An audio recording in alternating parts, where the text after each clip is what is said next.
आज हमनी के परमेश्वर के वचन से पढ़िया राजाओं के दूसरी किताब 25 अध्याय 7वां वचन से। उ लोग सिदकिय्याह के बेटा के उनकरा सामने ही घात कैले और सिदकिय्याह के आंख के फोड़ दिले और उनकरा के पीतल के बेड़ी से जकड़ के बेबीलोन के ले गईले।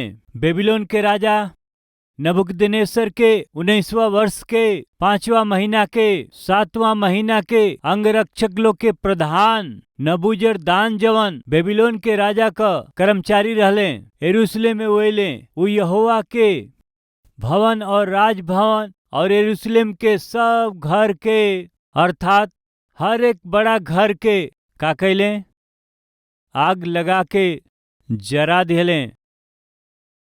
13वां पद, यहोवा के भवन में जौन पीतल के खंभा रहे और कुर्सी और पीतल के हौद जौन यहोवा के भवन में रहे ओके कसदी तोड़ के ओकर पीतल के बेबीलोन के ले गईले। वो मंदिर में रहे वाला सगरी बर्तन के सगरी वस्तु के उ लोग नबूकदनेस्सर लेके चल गेले। प्रिय यरूशलेम शहर खाली हो गईल, कारण जानत हई जरा दिहल गईल। यरूशलेम के सगरी शहर पनाह ढा दिहल गईल रहे, फाटक के जरा दिहल गईल रहे। परमेश्वर के नगर कहाय वाला उ यरूशलेम नगर जला दिहल गईल, कारण जानत हई लोग मनमर्जी से जियले यही से, परमेश्वर के परवाह कैला बिना जियले यही से। परमेश्वर उनके चेतावनी दिहला पर भी यत्न से वो अपना भविष्यद्वक्ता के भेजले तब वो आज्ञा ना मन ले। प्रिय अंत में परमेश्वर जो ना नगर के प्रेम कैले ओके जो ना भवन पर परमेश्वर की आंख रोज लागल रहत रहे ओके भी शत्रु के हाथ में कर दिले। बेबीलोन देश से आयल नबूकदनेस्सर राजा सगरी यहूदी के उनकर जौन कुछ रहे सबके उ बंदी बना के गुलाम बना के लेके गईले। प्रिय 70 बरिस तक गुलाम और बंदी बन के उ बेबीलोन देश में रहलन जा। प्रिय लोग दुख उठौले, प्रिय तड़प उठले। प्रिय ऐसन गुलाम और बंदी बना के ले जाए वाला लोगन में दानियल रहले। प्रिय सद्रक मेशक अबेदनगो रहले। प्रिय इजरा भी रहले। हे प्रिय राजा लोग बदलत रहले। ऐसे बदलत समय में प्रिय लोग खुसरू राजा के शासन काल में परमेश्वर खुसरू से बात कैले, खुसरू गिरावल हमारा मंदिर के फिर से बनावे के बाटे, उ काम हम तोहके सौंपत हई। हमारा प्रजा के तू भेजा, उ जाके हमारा मंदिर के बनैहन जा। ऐसे कहला पर वो खुसरू राजा परमेश्वर के हुक्म मान के यहूदी लोग से कहले, हे लोगन स्वर्ग में रहे वाला परमेश्वर हमसे कहले हमें तू जाके अपना मंदिर के बनावा जा, जरावल गईल मंदिर के निर्माण करा जा। ई कह के भेजले। जब वो जाके मंदिर के बनावत रहले वो समय अर्थछत्र नाम के वो राजा के वहाँ के लोगन से गलत समाचार मिलला से तब वो मंदिर के निर्माण के काम के वो रोक दिहले। निर्माण के अनुमति नहीं के रोक दिहले।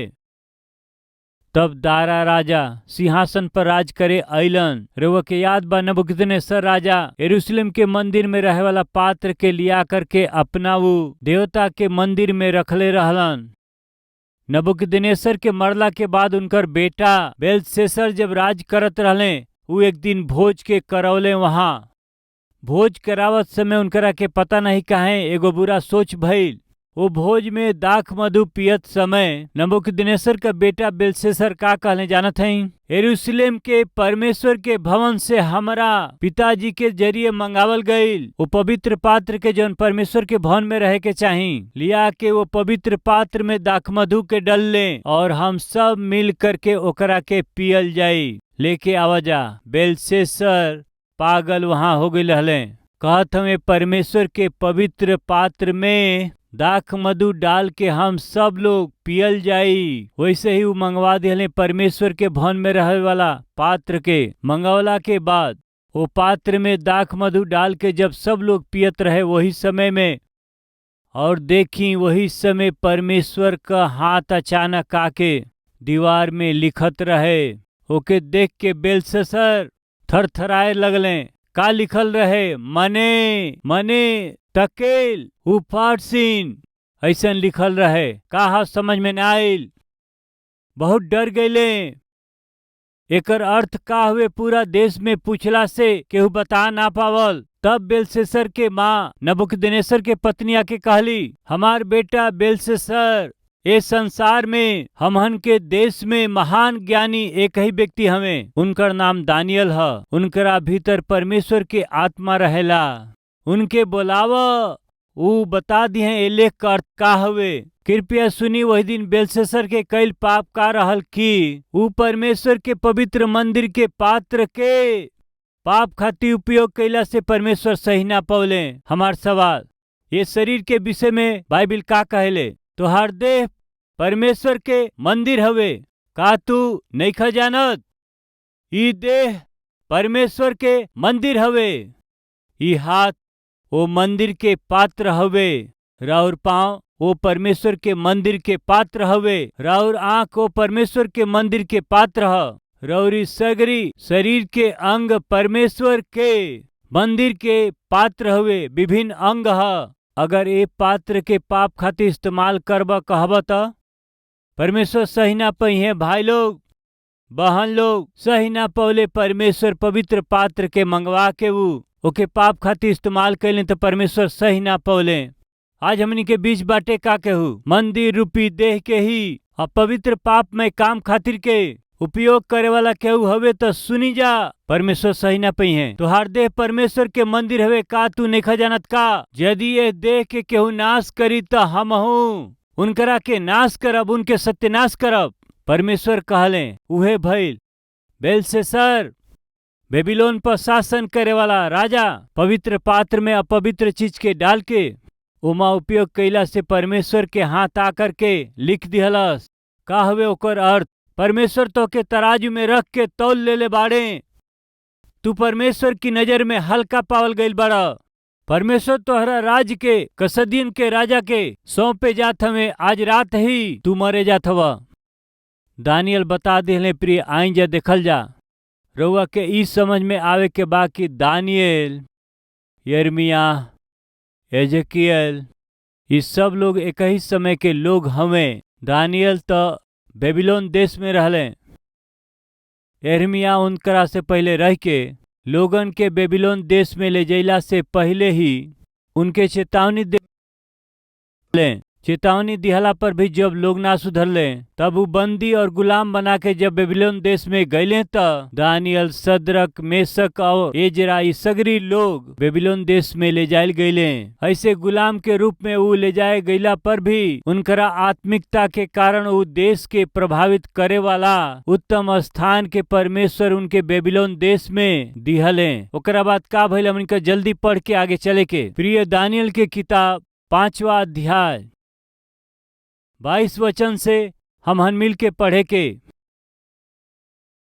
तब हे बेलशस्सर जे उनकर बेटा हुआ और ये सब कुछ जानत रहला, तब तोहार मन नम्र ना भइल, वरन तू स्वर्ग के प्रभु के विरोध सिर उठा के उनके भवन के पात्र मंगवा के अपना सामने रखवावले और अपना प्रधान और रानी और रखेली समेत तू ओमा दाख मधु पियला और सोना और चांदी के, पीतल, लोहा, काठ और पत्थर के देवता जवन ना देखेलन, ना सुनेलन, ना कुछ जानेलन, उनकर तू स्तुति कैला। बाकी परमेश्वर के जेकरा हाथ में तोहार प्राण बा और जेकरा बस में सब कुछ तोहार चलल फिरल बाटे, उनकर सम्मान तू ना कैला। तबे ही ये हाथ का एगो हिस्सा उन्हीं की ओर से प्रकट भइल बाटे और इस शब्द लिखल गइल बाटे।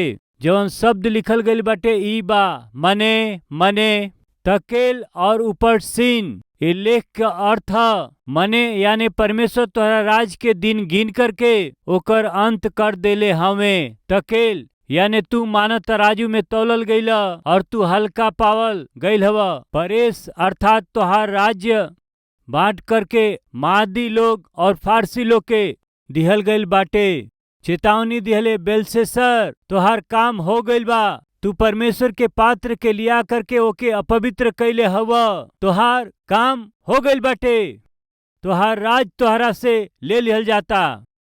बतावे से कम सुधरे के चाहिए ना, बतावे से कम पश्चाताप करे के चाहिए ना। यिर्मयाह भी वे कहले, सिदकिय्याह तोहार काम हो गईल। शत्रु राजा आवेला हमें तोहके बंधक बनावे वाला हमें, तोहर जीवन नाश हो जाई। कह दिले ना, सुधर ले का नहीं? बेलशस्सर सुधर ले का ना? कब मरले बेलशस्सर देखे के आई। 30वां वचन से वही रात के कसदी लोग के राजा बेलशस्सर मार दिहल गईले और दारा मादी जवन की 62 बरिस के रहले राजगद्दी पर विराजमान भइले। दारा राजा सिंहासन पर विराजमान भइले। पीछे जाए के एजरा के किताब 6वां अध्याय। बाइबल के यदि हम ध्यान से समझे के त ऐसन अद्भुत सच्चाई के हम सीख पावे के। एजरा के किताब 6वां अध्याय 1 वचन से तब राजा दारा के आज्ञा से बेबीलोन के पुस्तकालय में जहाँ खजाना भी रहत रहे खोज कल गई मादा नाम के प्रांत में अहमता नगर में राजगढ़ में एगो किताब मिलल जौना में ई वृतांत लिखल रहे। अब वहीं आगे देखे के 3 वचन। राजा खुसरू के 1 बरिस में उहे खुसरू राजा ई हुक्म दिहले कि परमेश्वर के भवन के विषय में जौन यरूशलेम में बाटे यानी वो भवन जौना में बलिदान कईल जात रहे उ बनावल जाओ और ओकर नींव दृढ़ता से डालल जाओ। ओकर ऊंचाई और चौड़ाई 60-60 हाथ के होखे। 5वां वचन। परमेश्वर के भवन के जौन सोना चांदी के पात्र रहे नबूकदनेस्सर यरूशलेम के मंदिर में से निकलवा के जौन बेबीलोन में पहुंचा देले रहले उ लौटा के यरूशलेम के मंदिर में अपना अपना स्थान पर पहुंचावल जाओ और तू ओके परमेश्वर के भवन में रख दीह। एके पढ़ के दारा राजा थरथराए लगले। प्रिय बेबीलोन नगर में यहूदी लोग ले जायल गए प्रिय गुलाम के रूप में ले जायल गए। परमेश्वर खुसरू राजा के आज्ञा दिले का हुक्म दिले मंदिर के निर्माण कर लोगन के तू भेजा। ये बात के सुन के राजा खुसरू मंदिर के निर्माण खातिर लोगन के भेजले यहूदी लोग के भेजले। बीच में 4था अध्याय में रवा देखब अर्थछत्र राजा के जब गलत समाचार मिलल मंदिर के निर्माण रुक गईल। दारा राजा से परमेश्वर वो ग्रंथ के जरिए बोलले। दारा राजा के बताई जौना समय बेलशस्सर परमेश्वर के मंदिर के पवित्र पात्र में दाख मधु डाल के परमेश्वर के पवित्र पात्र के जब वो अपवित्र कैले ओकरा के जे मारल वो यह राजा हम ही विषय रहुआ के ऐसे बताओ थे। कारण ई बाकी बेलशस्सर का कहले कि परमेश्वर के मंदिर के पवित्र पात्र के ही पाप से भर दिहले। प्रिय परमेश्वर सही न पौले मार दिहले। परमेश्वर के ए पवित्र मंदिर के पाप खातिर नेखे उपयोग करे के। प्रिय परमेश्वर के मंदिर कहे वाला ये देह के ये शरीर के पाप में काम खातिर उपयोग मत करी। यदि परमेश्वर क्रोध से भर जइहे तो चाहे वो महान व्यक्ति काहे न होखे उनकर अंत कर दी है। बेलशस्सर राजा के मारल जानत हई दारा राजा। बेलशस्सर के मरला के बाद दारा राजा शासन करे शुरू कैले। ऐसे शासन कैला के समय में परमेश्वर दारा से बात कैले हमारा लोगन के भेज के मंदिर के निर्माण कर भवन के निर्माण कर। फिर का भइल एजरा 6 अध्याय 15 पद। इस तरह से वो भवन राजा दारा के राज्य के 6वां बरिस में आदार महीना के 3 दिन के बन के समाप्त भइल। मंदिर के निर्माण हो गई। कई बरिस के पहले मंदिर जरा दिहल गईल रहे बाकी परमेश्वर तरस खा के दया करके अपना सगरी प्रजा के इकट्ठा करके फिर से मंदिर का निर्माण कैले। मंदिर के निर्माण हो गई बाकी मंदिर संवारल ना गईल सजावल ना गईल। मंदिर में जौन आराधना होके के चाही ना होत रहे। बलिदान चढ़ावल जात ना रहे। भेंट ना चढ़ावल जात रहे। मंदिर के निर्माण हो गईल बाकी जौन सेवकाई वहाँ होके के चाही वो ना होत रहे। ऐसन समय में परमेश्वर एजरा के चुन लिहले। एजरा के परमेश्वर चुन के फारस के राजा जेकर नाम अर्थछत्र रहे वो परमेश्वर से अगुवाई पाके एजरा के बुला के जा करके परमेश्वर के भवन के संवार द। ऐसे कहला से एजरा अपना साथे 1515 लोग इकट्ठा करके वो यरूशलेम खाती यात्रा करके बीच में 258 लेवी लोग के चुन के इकट्ठा करके वो यरूशलेम में आ गईले। बहुत ही वो आनंद से आइले। भेंट के साथ वो आइले। उतने ना प्रिय वो मंदिर के संवारे खातिर के चांदी के लेके अइलन, सोना के लेके अइलन। प्रियो 70-80 साल पहले को झुंड आइल, झुंड आके परमेश्वर के भवन के निर्माण कैले। 70 बरिस से वो मंदिर में आराधना ना होत रहे, सजावल गईल ना रहे, वहाँ बलिदान ना होखत रहे। यरूशलेम में आके देखला से वहाँ खाली मंदिर ही वहाँ पर बनावल गईल रहे, लेकिन यरूशलेम के चारों ओर के शहर पनाह जरला के स्थिति में ही वो रहल। पूरा शहर जरावल स्थिति में ही वहाँ पर रहल। मंदिर के निर्माण हो गईल। वो मंदिर के निर्माण भइला के बाद में वो मंदिर के समर्पण करे खातिर, आराधना विधि पूरा करे खातिर वो यजरा जौन लेवी रहले, व्यवस्था के उपदेशक और एगो याजक रहले। ये यजरा के परमेश्वर चुन के यरूशलेम के मंदिर के सजावे खातिर और उनके आराधना विधि के शुरू करे खातिर परमेश्वर उनके भेज दिहले।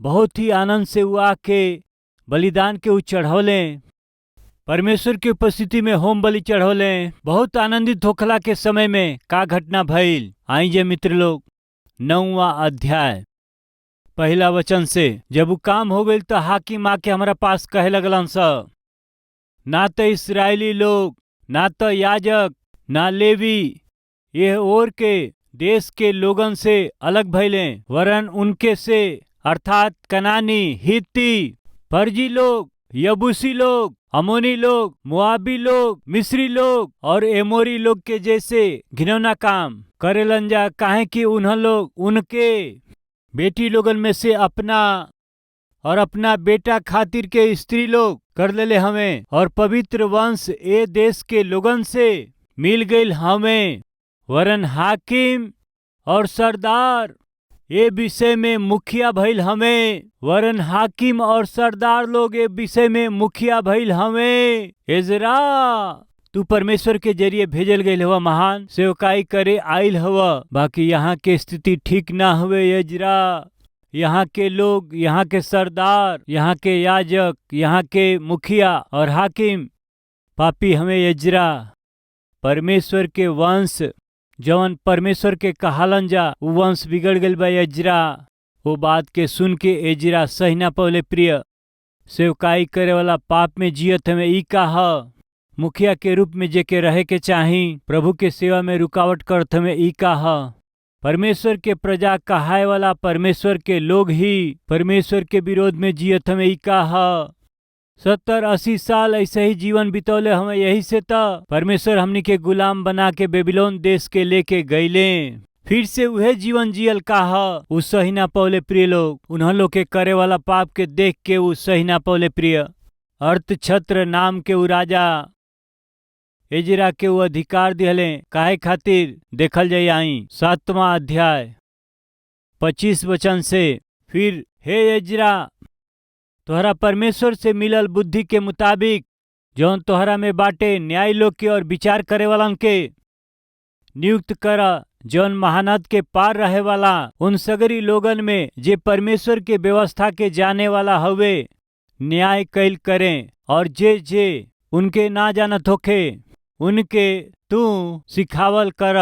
जे केहू तोहरा परमेश्वर के व्यवस्था और राजा के व्यवस्था के ना माने, उनकरा के फुर्ती से दंड दिहल जाओ, चाहे प्राण दंड, चाहे देश से निकालल गई, चाहे माल जब्त कैल गई, चाहे कैद कैल। एजरा तोहके अधिकार दे के भेजे तनी केहू भी तोहरा नजर में तोहरा परमेश्वर के व्यवस्था के विरोध में जिए त तोहरा के दिखाई दिहला से तू उनके मृत्यु दंड दे सकेला, चाहे उनकर माल जब्त कर सकेला, चाहे उनकरा के देश से निकाल सकेला।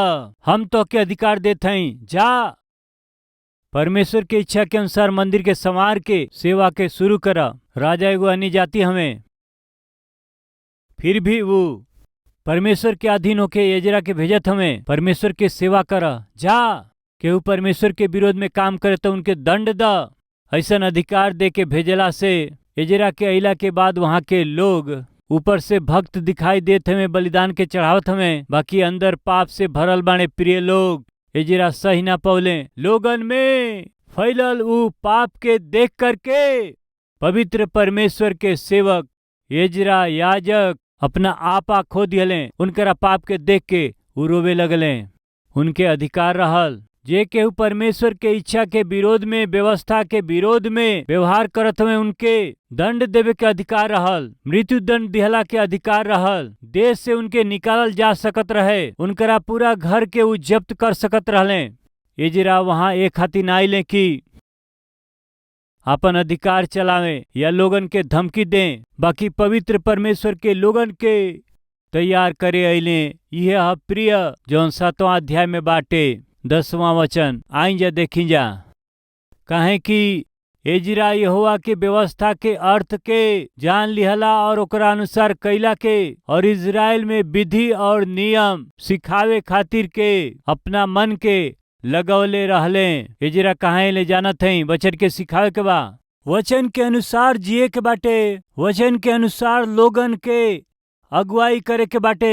ऐसे अपना मन में फैसला करके वहां आइला से, देखला से वहां सब पापी रहले प्रिय, पाप में जीवन बितावत। जब वो लोग परमेश्वर के विरोध काम करत रहले, उ सही ना पौले प्रिय, रोवे लगले, वो कुछ ना कैले, उनके दंड ना दिहले। तो हम लोग के सबके हम देश से निकालत हैं वो ना कहले, उन्हन लोग के उस श्राप ना दिहले। परमेश्वर के प्रजा कहाय वाला जब पाप में गिर के पाप में फसल रहले त, और जब वो डूबत रहले, एजरा याजक का कैले कार जानत हई? रोले प्रिय, रोले प्रिय पिता माता। बहुमूल्य पाठ के हमन के सीखे के बा। का हऊ राउर बेटा और बेटी संसार के अनुसार पाप में गिर के जब वो लोग बिगड़े लन जाता, श्राप मत दिह। अपना क्रोध के प्रकट कैला के जरिए, आवेश के प्रकट कैला के जरिए कुछ ना हासिल करब। इजरा का कैले? उनके श्राप ना दिहले, दंड ना दिहले, अधिकार भैला पर भी का कैले? रोले प्रिय, रोले प्रिय, छाती पीट के उ रोले। का देख के? परमेश्वर के लोगन के पाप के देख के, पाप के उ देख के रोए वाला आज चाही। बच्चन के पाप खातिर आज रोए वाला माता पिता चाही। पति के पाप के विषय में, पत्नी के पाप के विषय में रो करके प्रार्थना करे वाला आज चाही। वही दिन एजरा रोले प्रिय, रोले प्रिय, रोले प्रिय, उपवास कैले, छाती पीटले, अपना कपड़ा के उफाड़ दिहले, रोवत रोवत ही वो भवन के आगे उगिरल रहले। लोग देखले। 10वां अध्याय 1 वचन। जब एजरा परमेश्वर के भवन के आगे पड़ल, रो करके उ प्रार्थना और पाप के अंगीकार जब उ करत रहले, तब इस्राएली लोगन में से पुरुष लोग, स्त्री लोग, एगो बहुत बड़ मंडली उनकरा सामने खड़ा भइल और लोग उनकरा सामने बिलख बिलख के रोवत रहलन जा। बदलाव एगो भक्त के आंसू के जरिए लियावल गईल। उ बदलाव एगो आदमी के कईल प्रार्थना के जरिए आइल बदलाव। केहू प्रचार ना कैल, खाली रोले प्रिय। प्रिय पिता, शायद राउर बेटा प्रचार ना कर पाई हैं। प्रिय माँ, रौरी बेटा या बेटी के रुआ प्रचार ना कर पाए, रुआ उनकरा खातिर प्रार्थना कर सकिला। ये जरा उहे कैले, रोले रोले, बहुत रोले। फिर का भइल? एजरा के आंसू के प्रार्थना देश के प्रभावित कैलस प्रिय, देश के पवित्र कैलस प्रिय, लोगन के शुद्ध कैलस उ प्रिय, पाप में जीवन जिए वालन के वो अलग कैलस प्रिय। एगो व्यक्ति के प्रार्थना वहां देश के सुधार दिहलस। रौरी अकेला के प्रार्थना ही, रउआ एगो के प्रार्थना रौरी परिवार के उ सुधारी, रौरी परिस्थिति के उ सुधार देई। आंसू बहाए वाला प्रार्थना योद्धा उठे के हवे ये वचन के सुने वालन के, और हर एक परिवार में आंसू के साथ प्रार्थना करे वाला पिता उठे के बा, माता के उठे के बा, बच्चन के उठे के बा। ऐसे ने अनुग्रह परमेश्वर हम सबके देवे पावे। आई जे मिल के प्रार्थना करे के।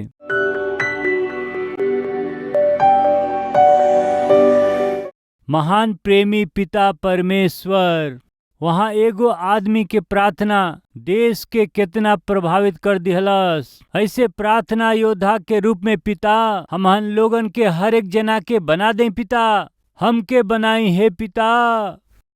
हमहन के चारों ओर के संसार जब नाश होखता त हमनी के समाज शर्मनाक काम के जब करत बाटे त हमहन के बच्चा लोग हमहन के सामने, हे पिता और पवित्र जीवन के बितावत हवन त आंसू बहाए वाला माता पिता के रूप में पिता हमहन के बदली।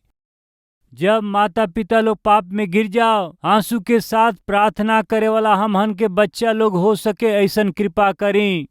पिता ई देह हमनी का राउर मंदिर ह, एकरा के हमनी के नाश करे के त रउआ हमनी के नाश करब। यदि रउआ हमनी के नाश करब तो हमनी के जियल मुश्किल हो जाई। पिता आज हमनी में जे लोग रौरी दृष्टि में गुनहगार हमें, रौरी दृष्टि में वो दोषी हमें, रौरी दृष्टि में वो दुष्ट हमें, पिता उन्हन के देख के उनके प्रार्थना के रउआ सुन के पश्चाताप के स्वीकार करके अद्भुत बदलाव के दे करके उनकरा जीवन के उनकरा परिवार के आज ही यही क्षण में ठीक करी पिता, सुधारी पिता, पवित्र कर दें पिता। यीशु मसीह के नाम से मांगत हैं पिताजी, आमीन।